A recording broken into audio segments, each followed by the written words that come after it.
That house now is clear. It's squeaky clean, and unless the energies come from somebody else or something else that happens to it. But at the time, and right now, yeah, I'm not picking anything else up from it. I felt it was clean when I left, and it's still in that state now.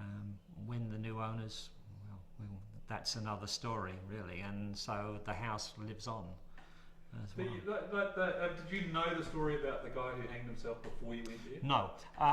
Karen was very cagey on there, lots of things, and that's fine. When I was in her own house and I healed her dog, because her dog animals are naturally psychic. So he was getting tormented a lot by this guy, and it was causing him a lot of distress.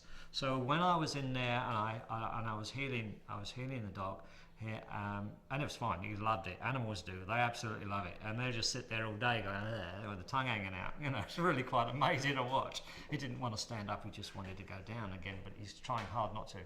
And then, as I say, Karen says, well, there's something strange about this house. It is not the root of the problem, and I couldn't figure it out. She says, well, I have another house, and she says, if you want a haunted house, and I don't like to use the word haunted, but it's a standard thing.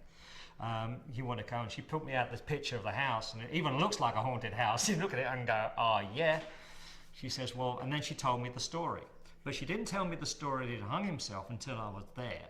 And then we were doing various things, and I was starting to cleanse and move through the house. And once I got to the basement, and it was actually, the basement was pretty clean, even though it was up to its neck in water, and a pane of glass had been removed. And there was no reason it could have been removed without it being broken, and there was no glass about. So that was another thing that he was doing. Bits of wood on the stairs just to rattle people.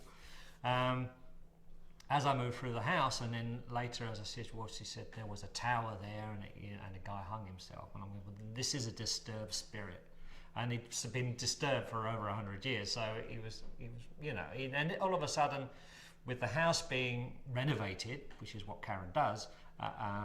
It rattled him somewhat, and he was obviously trying to disrupt things for Karen in her own home, as well as in the home that which was the family home for 35 years or so. And so he was basically disrupting the procedures left, right, and centre. So it was the same spirit in both houses? Yes. Yeah, he was actually he was making things difficult for the owner, for Karen. So he was actually causing grief in her own home, but only in certain rooms. And there was a specific room that the dog just would go bananas with if it was in. And if she would, in Karen's bedroom, the dog would actually hide behind a dressing table, with just, you know, and wet himself and all sorts of horrible things. Poor guy.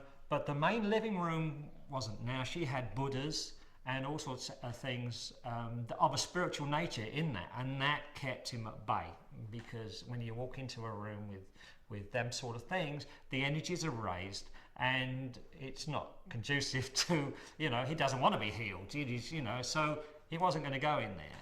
There was also a Japanese painting that was on the wall that I noticed, and I felt that there was a symbol there within the painting that itself was causing him a bit of grief, so he wasn't going to go into this room. So we managed to have a go at all the others. However, the main problem wasn't her house, and I never healed her house at all. I never smudged it or did anything to it. I gave healing to Karen, and I gave healing to her dog, and I cleansed the house that she had, the family home, which was the big problem.